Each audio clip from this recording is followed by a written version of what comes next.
आपको result show कर रहा है। इसी तरह अगर हम चाहें तो यहाँ पर मल्टीप्लिकेशन भी कर सकते हैं। 10 स्टैटिक हमने यहाँ पर लिया 10, कंट्रोल एंटर, ये देखिए 100 आपको शो कर रहा है। इसी तरीके से अगर हम यहाँ पर 20 डिवाइडेड बाय 10, कंट्रोल एंटर, देखिए हमारे पास जो है वो डिवीजन भी हमको बता रहा है। इसी तरीके से अगर हम इसके अंदर सब्ट्रैक्शन भी करना चाहते हैं तो वो भी जो है वो हम इसके अंदर कर सकते हैं। ठीक है, अब हम जो है वो ये देखते हैं कि अगर हमें किसी चीज़ को प्रिंट कराना हो उसके अंदर तो हम क्या काम करते हैं। प्रिंट के लिए हमारे पास इसमें कमांड सिंपली डिस्प्ले के लिए प्रिंट की ही हम यूज़ करते हैं। प्रिंट हमने लिखा यहाँ पर प्रिंट और इन्वर्टेड कॉमास में हमने लिखा हेलो वर्ल्ड। जब हम कंट्रोल एंटर करेंगे तो ये देखें आपके पास जो है वो उसका रिजल्ट स्क्रीन पर डिस्प्ले हो रहा है। अगर इस काम को मैं प्रिंट के अलावा कोई वेरिएबल लेकर स्टोर कराऊं उस वैल्यू को तो उसमें भी हो जाएगी। मिसाल के तौर पर मैंने लिखा यहाँ पर डेमो 1 और डेमो 1 के बाद जो है वो मैंने लेस देन हाइफन मैंने यहाँ पर लिया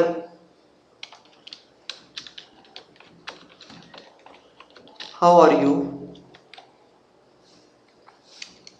कंट्रोल एंटर किया, इसका ऑब्जेक्ट बन गया। फिर मैंने लिखा डेमो 1, कंट्रोल एंटर, ये देखें आपके पास आ गया। अब अगर मैं डेमो की टाइप देखना चाहता हूँ तो मैं यहाँ पर करूँगा type class demo 1, control enter, देखें इसकी टाइप बता रहे हैं हमारे पास जो है वो इसकी कैरेक्टर टाइप है।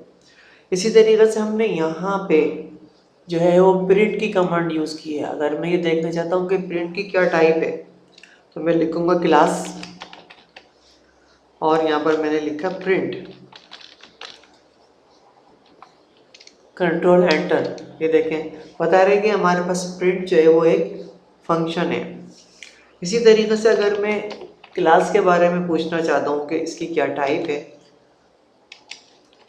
तो मैं यहाँ पर क्लास से लिख देता हूँ इसमें, कंट्रोल एंटर, ये देखें बता रहे हैं कि क्लास भी हमारे पास जो है वो एक फंक्शन है। तो प्रिंट जो है वो भी हमारे पास एक फंक्शन है और क्लास जो है ये भी हमारे पास एक फंक्शन है। अब हम कोई वेरिएबल लेते हैं, मिसाल के तौर पर हमने लिखा var वेरिएबल 1, हमने यहाँ पर इसमें एक वैल्यू स्टोर कराई 44 प्लस ऑफ 10, कंट्रोल एंटर किया, इसका ऑब्जेक्ट बन गया। हमने लिखा var वेरिएबल 1, कंट्रोल एंटर, ये देखें इसकी जो है वो इसने वैल्यू प्रिंट कर दी इसके सम की। अब अगर हम इसके अंदर इसकी वैल्यू इसकी टाइप मालूम करना चाहते हैं तो हमने लिखा यहाँ पर क्लास, यहाँ पर हमने लिखा var var1, कंट्रोल एंटर, देखें न्यूमेरिक आ गई इसकी टाइप। अब अगर हम यहाँ पर एक वेरिएबल और लें यानी var वेरिएबल 2 और उसके अंदर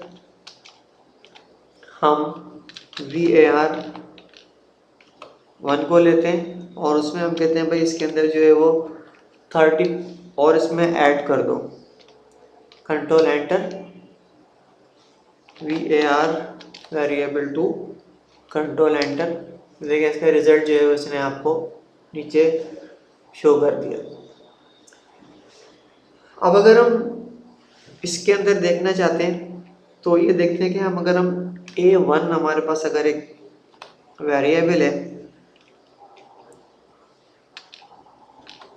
और इसको अगर हम इक्वल टू के साइन से दें और इसको कंट्रोल एंटर से करें तो देखें आपको इसकी वैल्यू जो है वो शो कर देगा 20।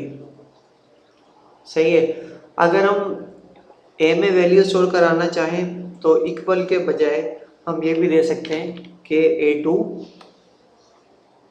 लेस देन हाइफन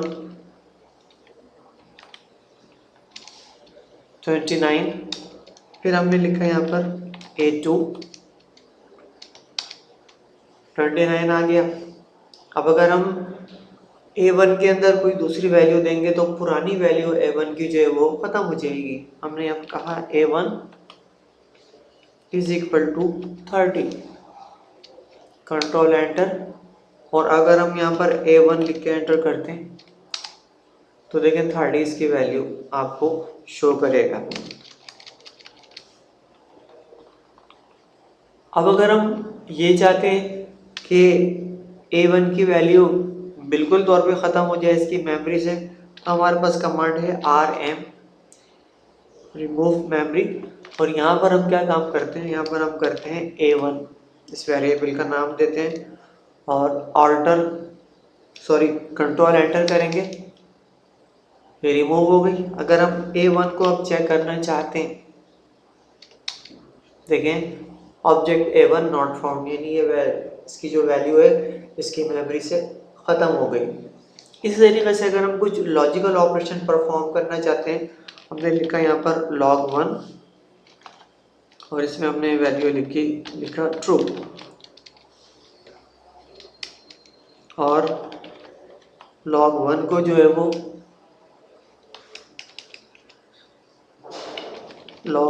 है वो हम रन करते हैं, ये देखें ट्रू।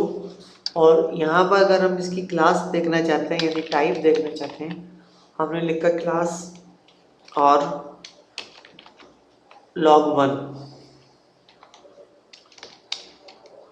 ठीक है, लॉजिकल आ गई। तो इस तरीके से हम इसके अंदर मुख्तलिफ किस्म के जो ऑपरेशंस हैं उनको जो है वो परफॉर्म करते हैं।